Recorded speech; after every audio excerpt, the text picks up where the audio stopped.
Assalamualaikum warahmatullahi wabarakatuh. Waalaikumsalam warahmatullahi wabarakatuh. Bismillahirrahmanirrahim. Alhamdulillahi rabbil alamin. Wassalatu wassalamu ala ashrafil mursalin, imamil muttaqin, sayyidil ghurril muhajjalin, wa ala alihi wa ashabihil mujahidin at-tahirin, amma ba'du. Saudara-saudara kaum muslimin rahimakumullah. Satu hari ketika seorang ulama besar bernama Al-Imam Al-Faqih Abu Lais tengah berjalan-jalan di dekat kota Basrah, berkelumpulah sekelompok orang di dekat beliau. Mereka datang mengajukan satu pertanyaan. Imam, kami ingin bertanya. Di dalam Al-Quran itu Allah Subhanahu wa ta'ala menjelaskan, Ud'uni astajib lakum. Berdoalah kepadaku, aku akan jawab doamu. Mintalah kepadaku, aku kabulkan permintaanmu. Itu dan begitu janji Allah di dalam Al-Quran. Kami, kata orang-orang tadi, sudah lama berdoa kepada Allah. Tapi kenapa sampai sekarang doa kami ini belum dikabulkan? Katanya, ud'uni astajib lakum. Kalau kamu berdoa, aku jawab, aku penuhi, aku kabulkan doamu. Itu janji Allah. Kami sudah lama berdoa pagi, sore, siang, malam. Nyatanya sampai sekarang doa kami belum dikabulkan. Ini bagaimana? Apa ayat Quran salah? Apa Tuhan lagi lempengan nggak denger?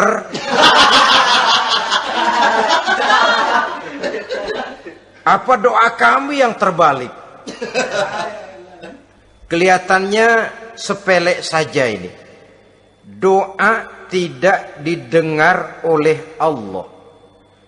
Permohonan tidak dijawab, tidak dikabulkan oleh Allah. Tapi sebenarnya kalau kita mau merenung, kemalangan apa yang paling besar dalam kehidupan ini selain daripada kalau permohonan dan doa kita sudah tidak dihiraukan oleh Allah. Artinya hidup sudah tidak diopeni oleh Allah. Jangankan Allah, saudara-saudara, kita nggak diopeni sama mertua saja bingung. Ini mertua diem aja, kalau saya salah apa salahnya, kalau ada yang dikepengenin apa kepengenannya, boyak ngomong kenapa diem begitu. Ini tidak diopeni oleh Allah. Kemalangan apa yang lebih malang selain daripada kalau doa sudah tidak didengar oleh Allah. Itu sudah kemalangan yang paling malang, lebih malang dari kota Malang saya kira.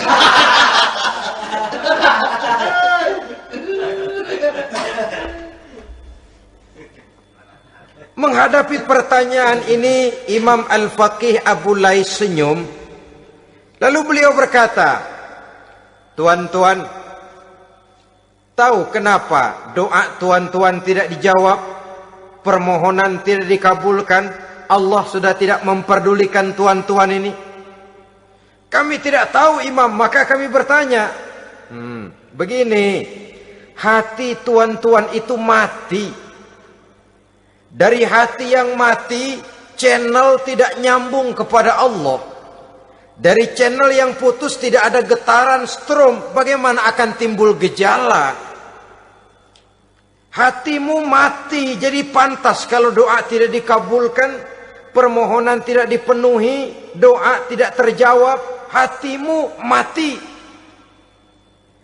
Saudara-saudara kaum muslimin, dari hati yang mati ini, getaran tidak akan sampai ke hadratullah azza wa jalla.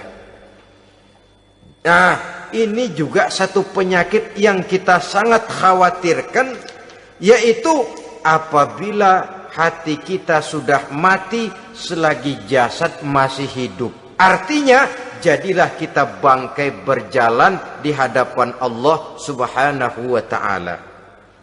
Sementara kita sangat disibukkan dengan menggali berbagai macam jenis obat penangkal penyakit zahir, dan kita kurang perhatian untuk mencari obat penangkal penyakit batin yang kalau diserang penyakitnya menghancurkan kehidupan abadi di akhirat nanti. Perkembangan ilmu kedokteran nyata benar diikuti dengan perkembangan jenis-jenis penyakit. Makin maju ilmu kedokteran, makin modern penyakit. Ngerti juga rupanya itu penyakit. Dulu kita tidak kenal yang namanya AIDS. Kita tidak tahu yang namanya liver. Kita tidak kenal yang namanya stres. Paling yang banyak cika, masuk angin, dan sebagainya. Tapi baiklah, penyakit-penyakit batin yang menyebabkan hati menjadi mati, dan dari hati yang mati, doa tidak naik, tidak didengarkan oleh Allah Subhanahu wa ta'ala. Nah, kata orang-orang tadi, yang menyebabkan hati kami mati ini apa, Imam?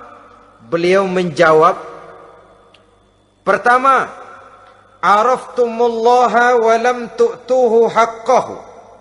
Yang menyebabkan hatimu jadi mati, pertama, kamu kenal benar kepada Allah, tapi haknya untuk disembah, kewajibanmu untuk menyembah, tidak pernah kamu laksanakan.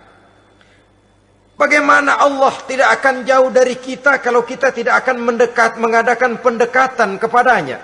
Dan pendekatan kepada Allah hanya bisa kita tempuh melalui jalur kegiatan ritual ibadah. Allah akan terlalu jauh apabila kita hanya membicarakannya lewat filsafat dan renungan yang mendalam. Tapi Allah akan dekat dan terasa hadir dalam hidup apabila kita dekati ia dengan pelaksanaan ibadah kepadanya. Kamu kenal Allah, tapi hakmu untuk menyembah, kewajibanmu untuk menyembah, haknya untuk disembah, tidak pernah kamu laksanakan. Kalau soal Allah, kita kenal bukan main. Bahkan tidak hanya kita mengajarkan kenal juga kepada anak-anak kita. Kalau ditanya siapa pencipta matahari, bulan dan bintang, Allah. Siapa pencipta lautan, gunung, hutan belantara dan sungai-sungai? Allah. Siapa pencipta bumi, matahari dan sebagainya? Allah. Sembahyang apa enggak? Bagaimana nanti?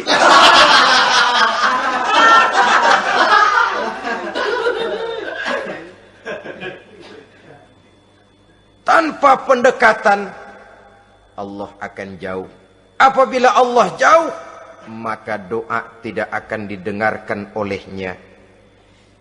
Oleh sebab itu, logika mengajarkan kepada kita, berpayahlah dulu, wa mal ladzatu illa ba'da ta'ab, inna ma'al usri yusra. Di balik kesulitan menunggu kemudahan.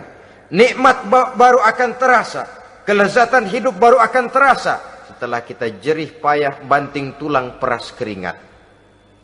Rasanya memang lebih nikmat sepotong singkong hasil cucuran keringat sendiri ketimbang roti dijejelin orang. Ini berarti kita ingin mohon pertolongan kepada Allah, sementara dengan Allah sendiri kita jauh. Sama saja dalam kehidupan kita analoginya, saudara-saudara. Orang tidak kenal kepada saudara, tahu-tahu jauh dari saudara, tahu-tahu datang mau minjem duit. Apa kesan saudara? Enak aja, kenal enggak, dekat enggak, datang-datang mau minjem duit. Emang duit percetakan bapak lu?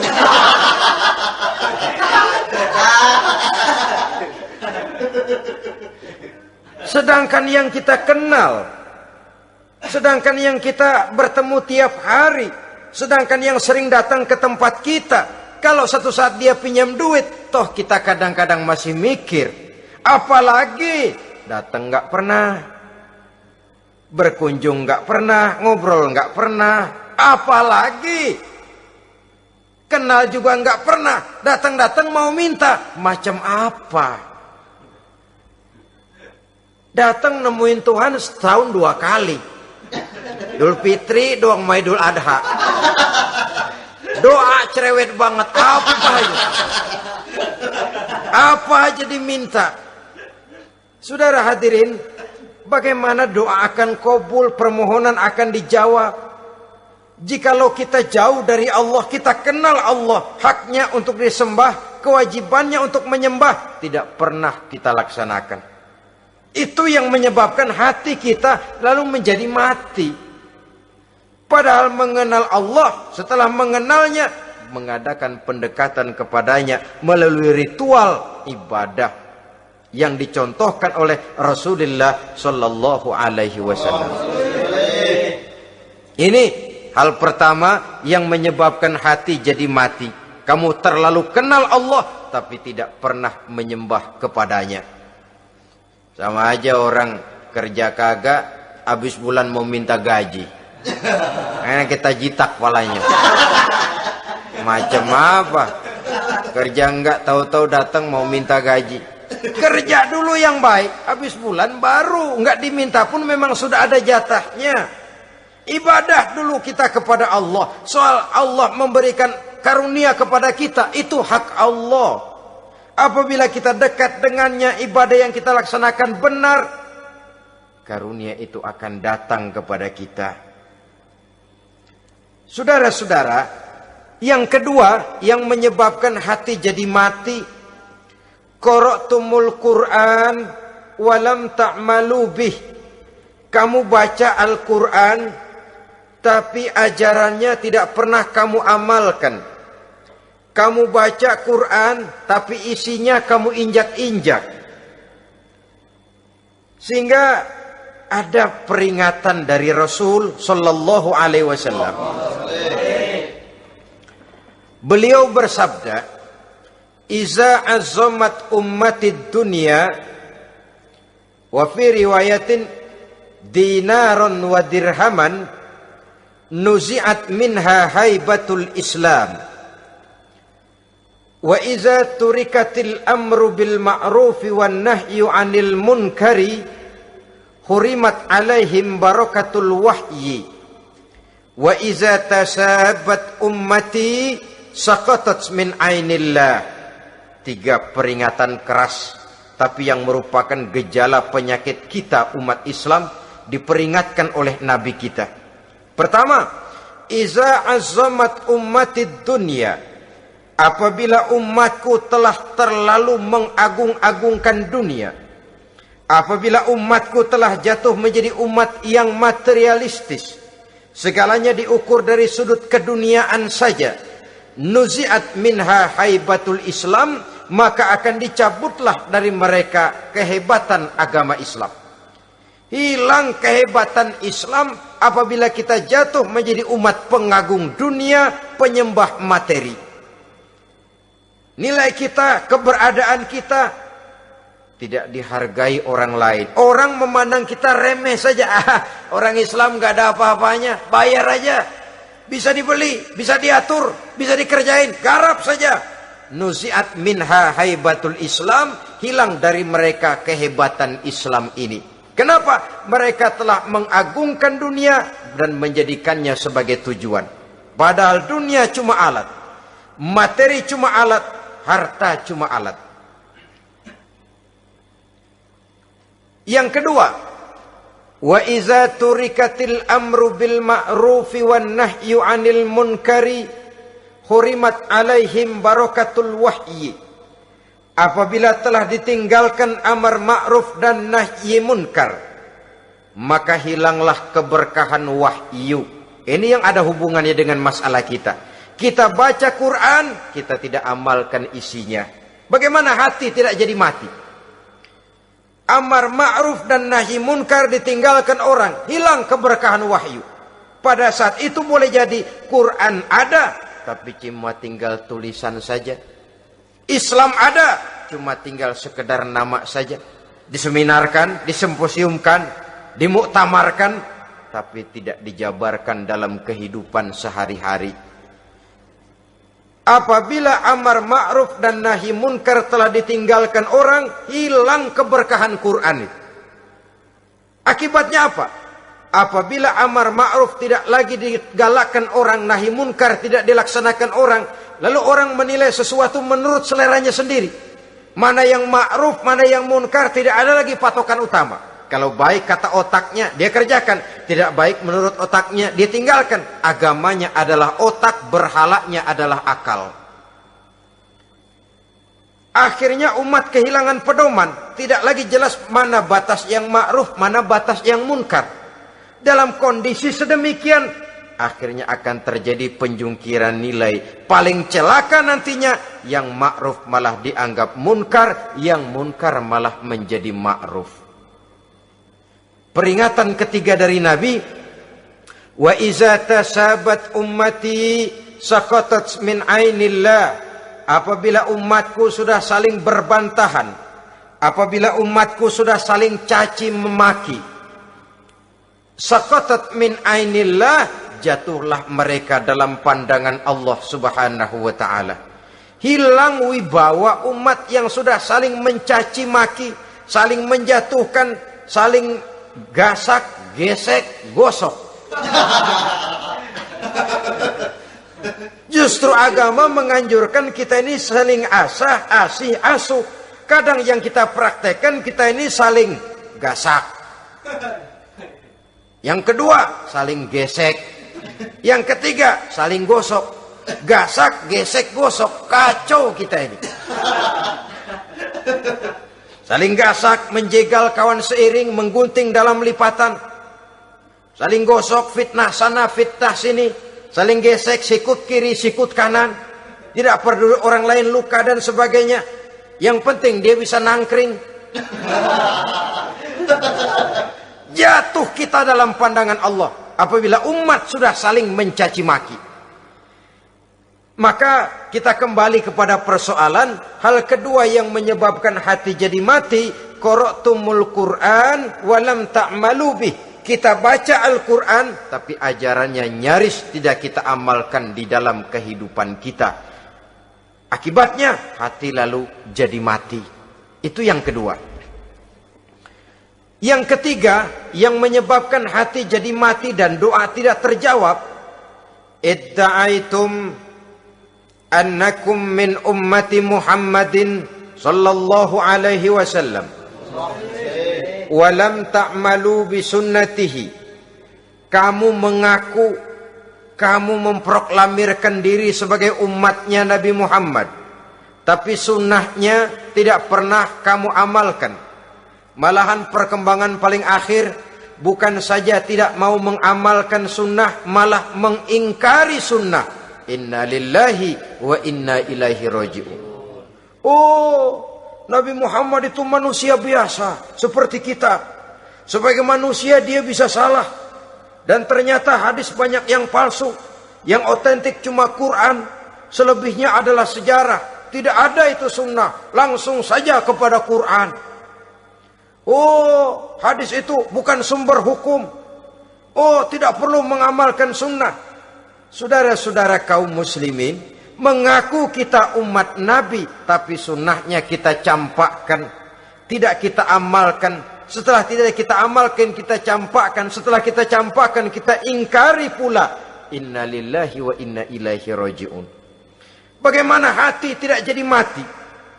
Kalau siang malam kita memproklamirkan diri sebagai umat Nabi Muhammad, sementara sunnahnya kita campakkan, kita abaikan, dan kita ingkari dia, sunnah itu.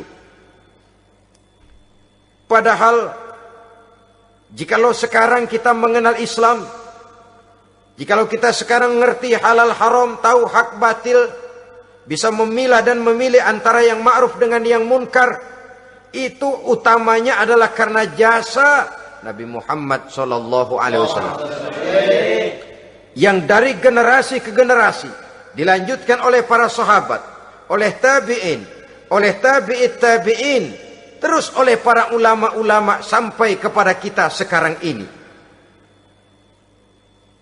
Walaupun beliau hanya berfungsi sebagai penyampai, tapi kepribadiannya dijadikan model oleh Allah Subhanahu wa taala di dalam kita melaksanakan kehidupan beragama. Bahwa beliau manusia seperti kita, memang dalam arti unsur biologisnya ya manusia, punya darah, punya daging, punya hati, punya perasaan, bisa sedih, bisa gembira. Tetapi beliau itu termasuk basyarun la kal basyar, manusia yang tidak seperti manusia pada umumnya, punya spesifik, dan itu wajar sebagai seorang rasul pilihan Allah, apalagi merupakan rasul pilihan dari sekian puluh pilihan. Bahwa jamrud itu batu memang, tapi nilainya kan berbeda dengan batu kolar. Satu truk batu kolar dengan barangkali segenggam batu jamrud, nilainya tentu jauh lebih mahal batu jamrud.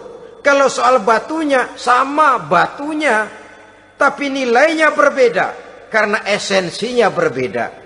Kita manusia, Nabi Muhammad juga manusia, sama manusianya memang, tapi kualitasnya, nilainya tentu jauh panggang daripada api. Itu sebabnya Allah menjadikan beliau sebagai model. Laqad kana lakum fi rasulillahi uswatun hasanah. Di dalam diri Rasul itu terdapat contoh teladan yang sangat baik bagi kita. Oleh karenanya, pada pertemuan kali ini, apabila kita konsekuen mengaku umat Nabi Muhammad, marilah konsekuen juga menegakkan sunnahnya. 3. Yang keempat, yang menyebabkan hati jadi mati dan doa tidak terjawab, akaltum ni'mata rabbikum walam tashkurulah. Tiap hari kamu makan nikmat Tuhanmu, tapi kamu tidak pernah mau bersyukur kepadanya, kepada Allah Subhanahu wa ta'ala. Nikmat Tuhan kita doyan banget. Tidak pernah sehari dan sesaat pun terlepas diri dan hidup ini dari nikmat-nikmat yang diberikan Allah. Sejak kita bangun tidur sampai tidur kembali, bahkan tidur itu sendiri, di pasar, di sawah, di kantor, dimanapun kita berada, nggak pernah nikmat Allah berhenti. Hidup kita dalam alam diberikan segala fasilitas untuk menunjang kehidupan. Gak pernah Allah pasang pajak matahari. Gak pernah Allah pasang pajak gas udara. Nikmat-nikmat yang banyak itu tiap hari kita kecap, tiap hari kita nikmati. Tapi kita tidak pandai bersyukur. Padahal Allah memberikan peringatan keras dalam hadis qudsinya. Man lam yashkur ala na'mai walam yasbir ala balai falyakhruj min tahti samai wal yatlub rabban siwaya. Siapa yang tidak mau bersyukur terhadap nikmat yang aku berikan kepadanya dan tidak mau bersabar terhadap ujian yang aku berikan kepadanya, silahkan keluar saja dari kolong langit ini dan cari Tuhan selain aku. Diusir oleh Allah. Kalau orang tidak mau bersyukur terhadap nikmat yang aku berikan dan tidak mau bersabar terhadap ujian yang aku timpakan, keluar dari kolong langitku, keluar, cari Tuhan selain aku. Diusir. Lah yang ngusir Allah. Anak sekarang bilang mau ke Menong.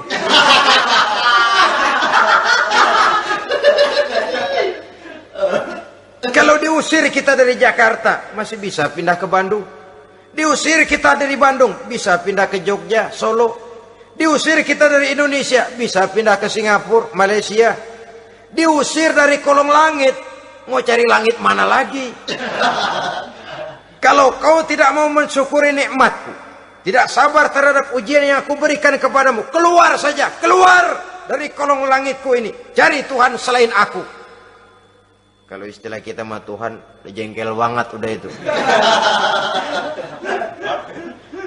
Nikmatku, yang nikmat yang aku berikan kau makan, tapi kepadaku engkau tidak pernah mau bersyukur. Saudara-saudara kaum muslimin rahimakumullah, wajar. Kita dulunya tidak ada, sekarang ada, nikmat. Susunan biologis manusiawi kita demikian cantik, nikmat.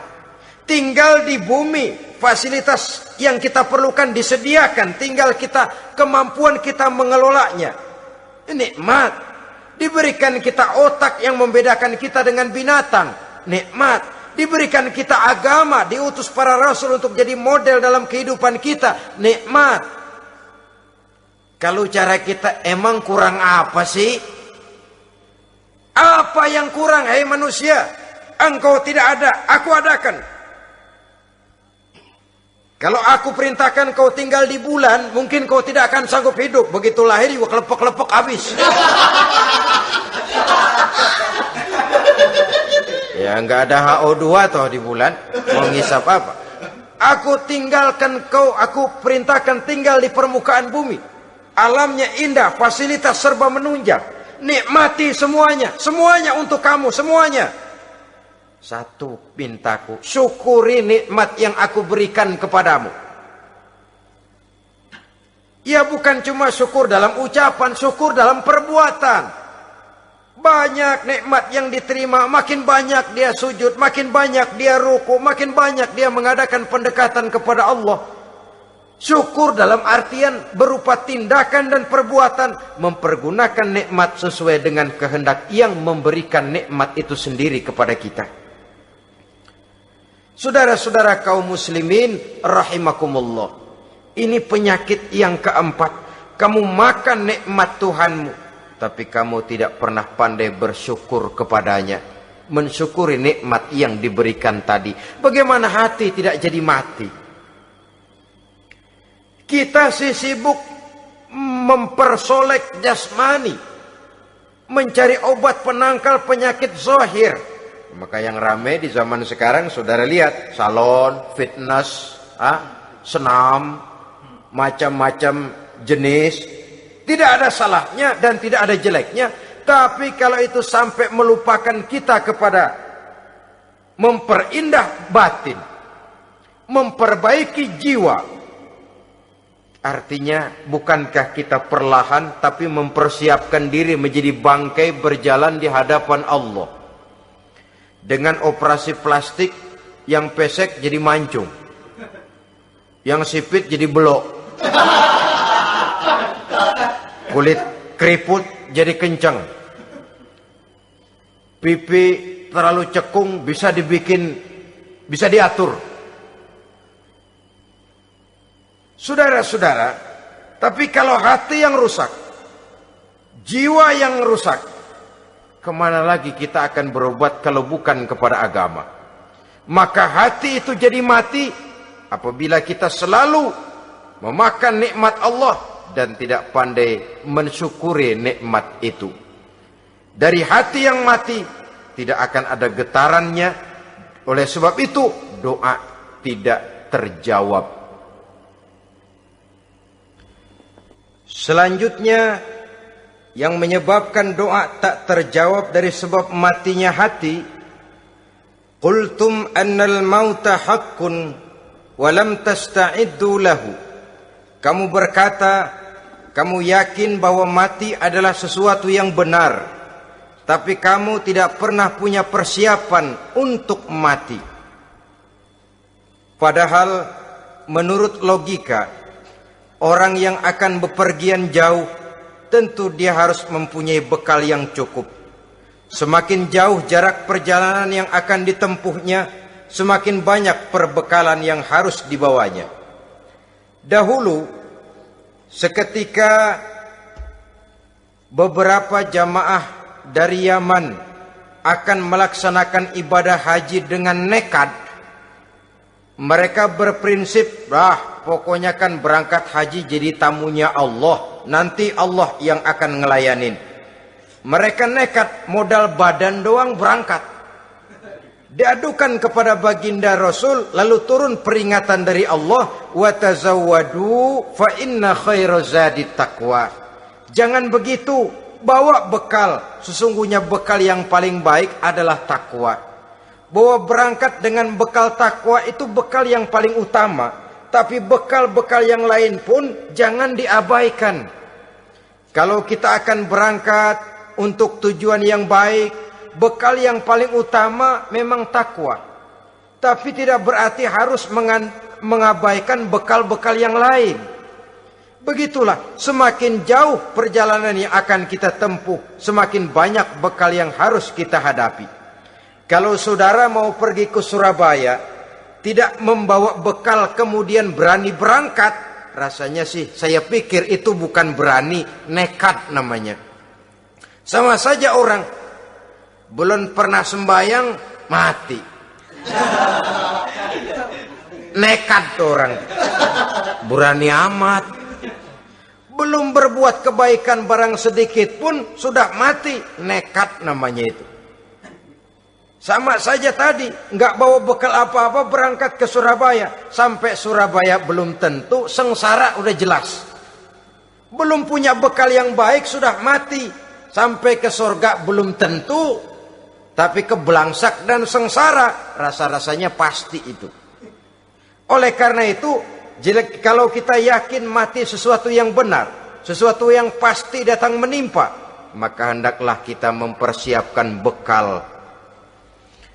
Kemudian, idda'aitumun najata minan nar wa ramaitum fiha anfusakum. Kamu memproklamirkan diri ingin selamat dari neraka, tapi kamu lemparkan dirimu ke dalam neraka. Bagaimanapun bajingannya bajingan, kalau ditanya, ente mau masuk neraka enggak? Jawabannya pasti enggak. Itu pasti perbuatannya sendiri yang melemparkan dirinya ke dalam neraka, membiarkan dirinya berlarut-larut, bertimbun-timbun dalam dosa dan kesalahan, dan tidak akan ada niatan untuk memperbaiki diri. Hanyut di meja judi, habis ditelan minuman keras, fitnah sana fitnah sini, hasud sana hasud sini. Padahal mulutnya ingin selamat dari neraka, perbuatannya malah melemparkan dirinya ke dalam api neraka. Tidak ada orang yang lebih sayang kepada diri kita selain kita sendiri.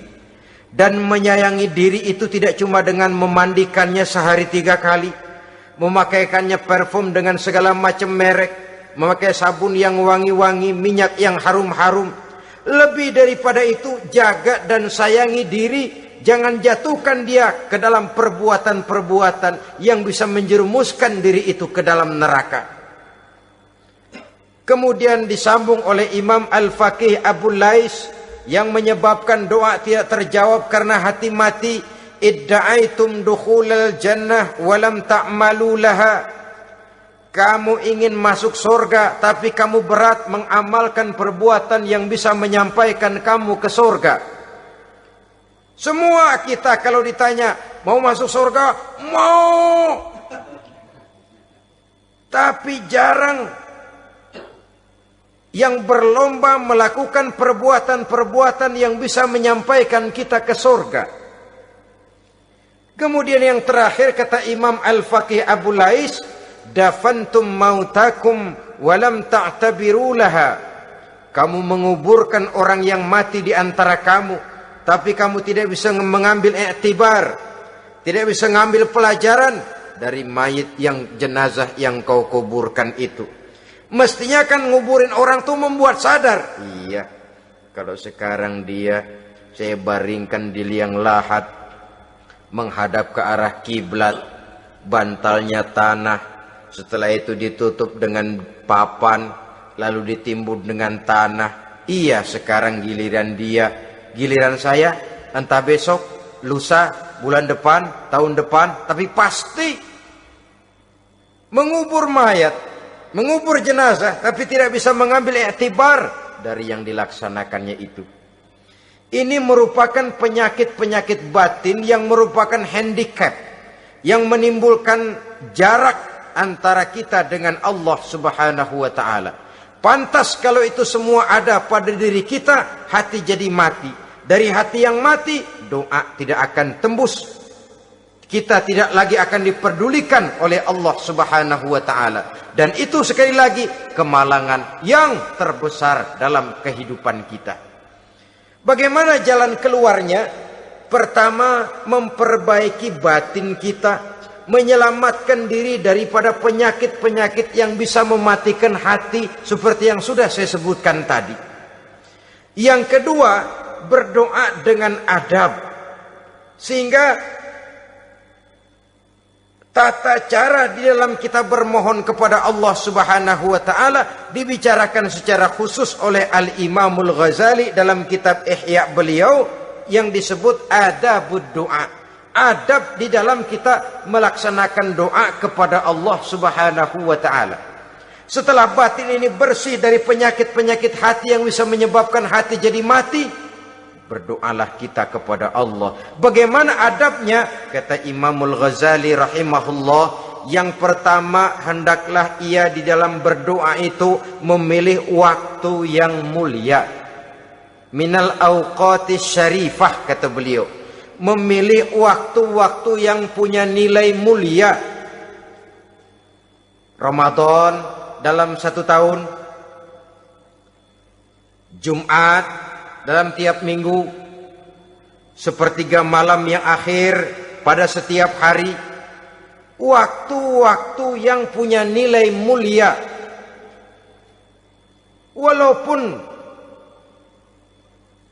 misalnya saudara berdoa pada hari Kamis, tidak ada halangannya Allah mau kabulkan. Ini tidak berarti bahwa kalau sudah berdoa hari Jumat lalu hari Kamis tidak mau berdoa, tidak. Lebih memilih mengintai waktu-waktu yang punya nilai mulia. Lailatul Qadar sekali dalam setahun. Waktu-waktu yang punya nilai mulia. Logikanya begini, saudara-saudara. Kalau kita datang ke rumah seseorang, tujuan utama kita minjem duit, yang paling pertama kita perhitungkan tanggal berapa nih? Kan itu toh, tanggal berapa? Kalau tanggal 20 atuh minjem duit, orang lagi ngap-ngapan, boro-boro dia bisa minjemin, dia sendiri mungkin lagi pusing. Kita lebih dulu kita amatin tanggal berapa nih? Yang enak sore apa siang? Jam 2. Jam 2 dia baru pulang dari kantor, tapi giliran tidur. Kalau dia tidur dibangunin, datang mau minjem duit, kagak dimaki-maki sudah kebagusan deh. Kan kita lihat waktunya, timingnya kata orang sekarang. Tanggal berapa, sore apa malam, apalagi gulem apa terang bulan. Itu semua sudah kita atur sedemikian rupa, memilih waktu. Yang kedua kata Imamul Ghazali, memilih keadaan yang istimewa. Kalau tadi soal waktu, yang kedua soal keadaan. Ada situasi-situasi di mana doa itu diijabah oleh Allah Subhanahu wa taala. Di antaranya kata Imam Abi Hurairah, "Inda zahfis sufuf fi sabilillah." Pada waktu mengatur barisan perang membela agama, di situ doa kabul. Inda nuzulil ghais, ketika turun gerimis, di situ doa makbul. Inda iqamis shalah, ketika salat mau didirikan, riwayat lain bainal azan wal iqamah, antara azan dan qomat, di situ doa makbul. Itu memilih keadaan-keadaan. Kemudian yang ketiga kata beliau, berdoa menghadap kiblat. Ya, apa kalau doa madhab mudik Tuhan gak tahu? Tahu. Tuhan gak dengar? Dengar. Cuma lebih etis. Lebih etis kalau kita berdoa menghadap ke arah kiblat. Saudara-saudara kaum muslimin rahimakumullah. Yang keempat, hifdzus saut, menyederhanakan suara. Tidak terlalu keras, juga tidak terdengar orang lain, apalagi kalau doa kita diaminkan oleh orang lain. Tidak usah terlalu keras. Kenapa? Karena Allah yang kita meminta kepadanya bukan zat yang tuli, bukan zat yang buta, bukan zat yang tidak dengar, bahkan dia maha dengar. Juga tidak terlalu seperti orang berbisik-bisik, apalagi kalau doanya doa bersama-sama. Tapi kadang-kadang terdorong oleh husnuzon dari para makmum saja. Tidak peduli apa yang dibaca oleh imam, yang kedengaran cuma amin aja gerengan. Amin, amin, amin, amin, amin, amin.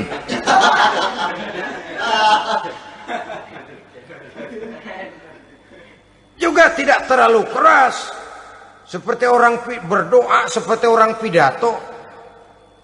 Saudara-saudara kaum muslimin rahimakumullah. Yang kelima, alla yatakallafa saja fid du'a. Dalam berdoa, kalau istilah kita, jangan nyelongcong. Sajak sujak ini menunjukkan sikap berani kepada Allah. Misalnya ada orang berdoa, ya Allah ampunilah saya kalau engkau mau.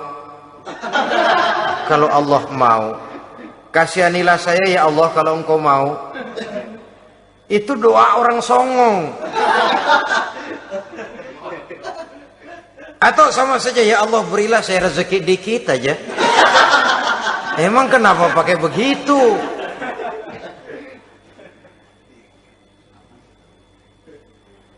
Allah yatakallafa saja fid du'a. Yang keenam kata Imamul Ghazali, at-tadarru' wal khusyu'.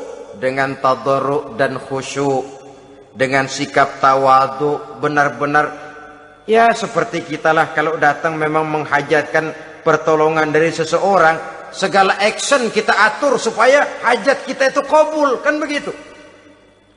Kadang-kadang istilah orang kalau perlu ngesor mah ngesor dah, yang penting permintaan dikabulkan, gitu saja. Kita lihat sekarang ini, ramai orang bicara soal film-film Parno.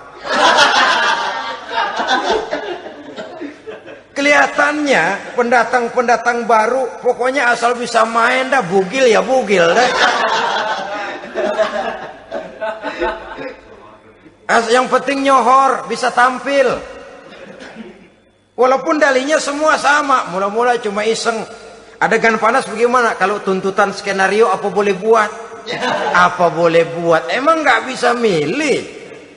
Setelah film beredar baru saya juga jijik ngelihat, ilah tadi kemana waktu bikin. Udah jadi baru jijik, bikinnya merem memang itu.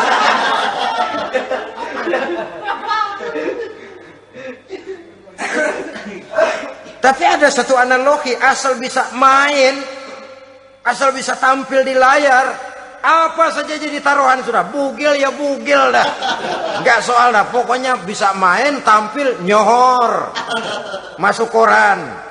Udah seperti kata-kata orang Arab, bul ala zamzam fatu'raf. Kalau pengen terkenal kencingin sumur Zamzam. Artinya apa? Bikin yang aneh-aneh, yang orang nggak kerjain, ntar ngetop. Yang ngetop lempengan jeleknya. Sumur Zamzam dikencingin, kan nyohor itu. Sedunia orang kenal. Kenapa? Gila. Saudara-saudara kaum muslimin rahimakumullah, sangat kita sayangkan kalau lalu orang berlomba-lomba dengan cuma modal paha mulus, wajah cantik, dimauin apa saja mau, lalu bisa tampil. Akibatnya yang jadi korban adalah anak-anak kita, disuguhi tontonan-tontonan yang meracuni jiwa mereka. Walaupun akibatnya barangkali ya lain, seperti band orkes dengan film memang akibatnya tidak langsung ya. Kalau band orkes akibatnya langsung, dia bisa berantem di tempat lokasi. Film orang nonton tahu dia di tempat itu, bukan di tempat itu dia praktek, pulang jadi pikiran dia. Tadi serem ya, ntar kalau udah kesempatan kita praktek. Ntar ngancemnya itu yang gak enak. Tapi yang saya analogkan dengan persoalan kita, tingkah pola artis apapun dilakukan asal bisa main.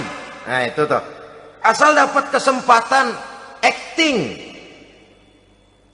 Dalihnya ya tuntutan skenario lah, iseng lah, macam-macam lah. Tapi yang jelas satu target, saya harus dapat kesempatan main. Untuk sampai ke situ, cara apa saja harus saya tempuh. Tidak peduli harus menginjak-injak norma dan budaya bangsa yang luhur. Tidak peduli harus bertentangan dengan kaidah agama. Tidak peduli hasilnya meracuni umat masyarakat, terutama generasi muda. Yang penting kan ngetop. Saudara-saudara, baiklah ya, itu soal lain. Tapi soal kita ialah at-tadarru wal khusyu'. Bermohon kepada Allah dengan tadarru, khusyuk dan tawadhu. Seperti kalau kita mau bermohon kepada seseorang, kita merendahkan diri. Pak, saya memang orang gak mampu, Pak. Utang saya udah selebar kampung, Pak. Anak udah 16 seperempat. Apa saja kita meratap, menghibah, mengeluh, merintih. Ujungnya kan, yang penting gue minjem duit dapat dah. Gitu. Apa kayak diomongin, pokoknya pulang bawa duit, itu saja. Itu strategi manusiawi. Kalau ini kita adakan konteks, oh iya, kepada Allah lebih lagi kita tadarru, khusyuk, tawadhu. Doa dengan tawadhu, sebab kita akan bermohon kepada yang serba maha. Menghadap ke arah kiblat, duduk bertafakur dengan khusyuk, tawadhu. Jangan doa sembari tolak pinggang.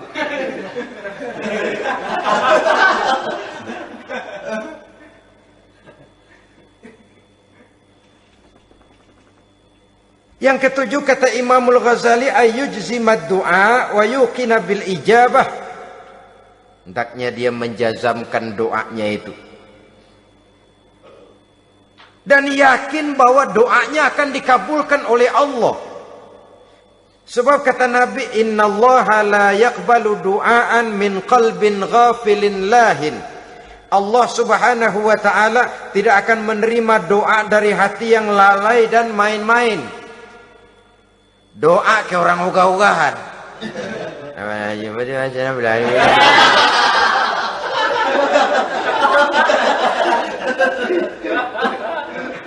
Kali malaikat nyongok dong, lu minta apa lu?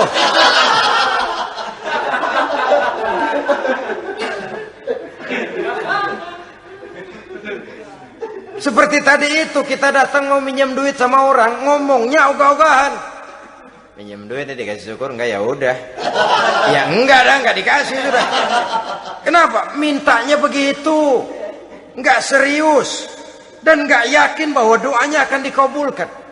Kalau kita sudah punya keyakinan, jangan-jangan doa saya enggak diterima Allah. Enggak. Ana, kata Allah, ana inda zanni abdi bi.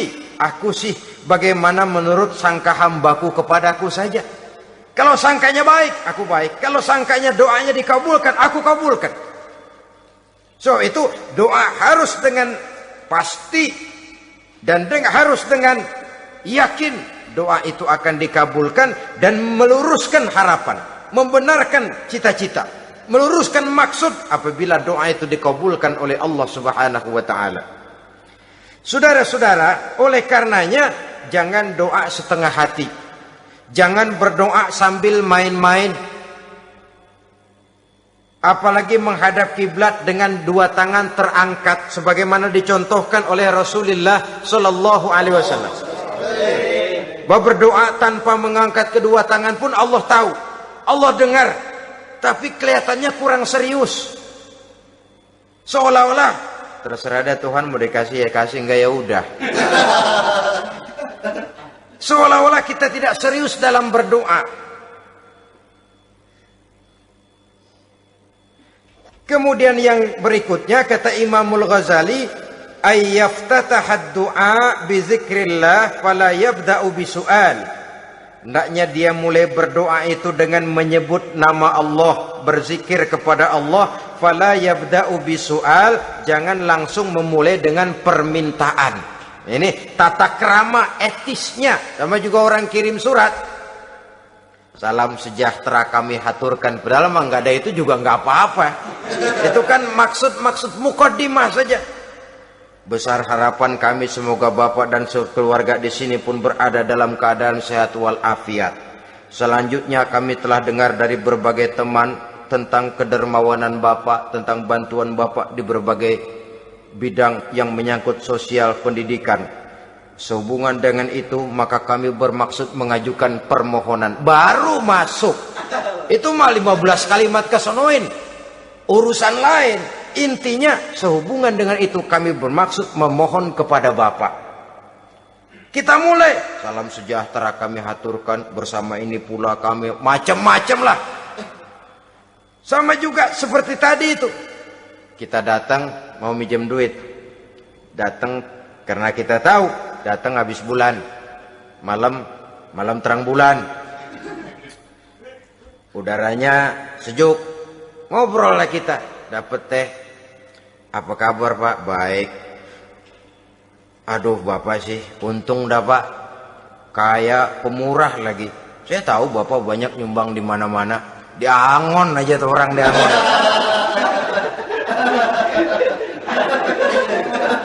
Kira-kira udah mau telap aja baru dikedat.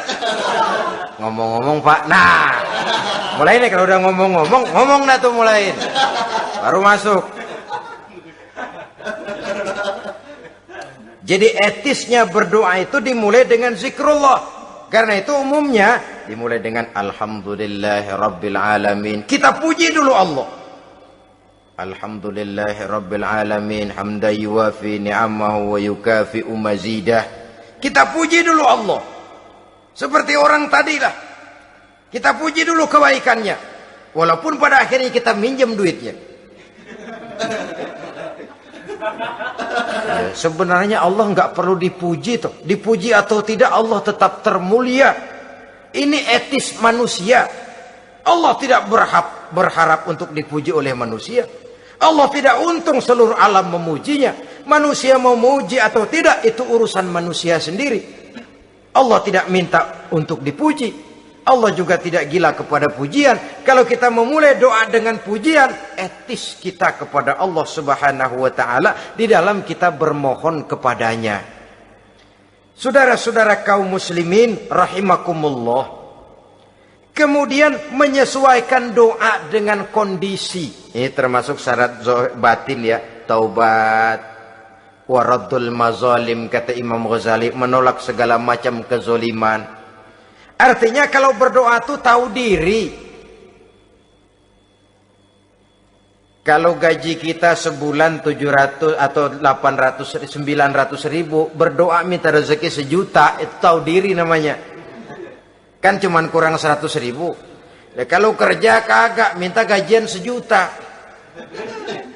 Pengen doa dikabulkan, rasanya secara etis nggak tahu diri orang berdoa seperti itu. Orang datang mau minta duit, mau pinjam duit kepada kita, kan kita lihat kira-kira mampu ngembaliin nggak nih orang. Kita lihat, kita evaluasi kemungkinannya. Lalu si yang minjem tentu tahu diri. Kalau memang kekuatannya ngembaliin, tidak seperti kekuatannya mulangin, hendaknya dia timbang rasa. Begitu juga kepada kita etisnya kepada Allah Subhanahu wa ta'ala. Tahu diri, menyesuaikan doa dengan keadaan. Kalau tidak ada gap terlalu jauh panggang daripada api, nanti nasibnya bagai si pungguk merindukan bulan. Apabila adab-adab di dalam berdoa ini kita perhatikan, sejak dia dari adab yang zahir sampai kepada adab yang batin, kemudian penyakit-penyakit yang membuat hati itu jadi mati, maka insya Allah doa kita dijabah oleh Allah Subhanahu wa ta'ala. Dalam Al-Baqarah ayat 186 Allah Subhanahu wa ta'ala menjelaskan, wa iza sa'alaka ibadi anni fa inni qarib ujibu da'watad da'i iza da'ani falyastajibu li wal yu'minu bi la'allahum yarshudun. Apabila hambaku bertanya kepadamu Muhammad tentang aku, kata Allah, fa inni qarib, katakan kepadanya aku dekat sekali dengan mereka. Ujibu da'watad da'i iza da'ani, aku akan jawab aku kabulkan permohonan orang-orang yang berdoa kepadaku. Falyastajibuli wal yu'minu bi, maka hendaknya mereka juga menjawab panggilanku atas dasar iman kepadaku. La'allahum yarsyudun, semoga dengan ini mereka kelak mendapat petunjuk. Saudara-saudara, Al-Baqarah 186 ini dengan nyata menjelaskan kepada kita, Allah akan menjawab doa, mengabulkan permohonan apabila kita falyastajibuli wal yu'minu bi, juga menjawab panggilan Allah atas dasar beriman kepadanya. Logikanya tadi itu, araftumullaha wa lam tu'tuhu haqqahu. Kita tidak pernah mau menjawab panggilan Allah sementara kita berharap doa kita dijawab oleh Allah. Apa enggak pincang? Apa enggak berat sebelah? Panggilan Allah kita berat memenuhinya, sementara kita sangat berharap agar permohonan kita, seruan kita dikabulkan oleh Allah. Menjawab panggilan Allah atas dasar beriman kepadanya. Kenapa? Ada orang menjawab panggilan bukan berdasarkan iman, tapi karena target lain. Datang sembahyang Jumat paling dulu, target utamanya pulang juga paling dulu nyabet sendal, nyabet sepatu. Menjawabnya iya, tapi tidak karena iman. Jadi apabila kita rajin menjawab panggilan Allah atas dasar beriman kepadanya, maka seruan, permohonan, doa niscaya dikabulkan olehnya. Ini saja, mudah-mudahan ada manfaatnya. Terima kasih atas segala perhatian. Mohon maaf atas segala kekurangan. Usikum wa nafsi bitaqwallah. Wassalamualaikum warahmatullahi wabarakatuh. Waalaikumsalam warahmatullahi wabarakatuh.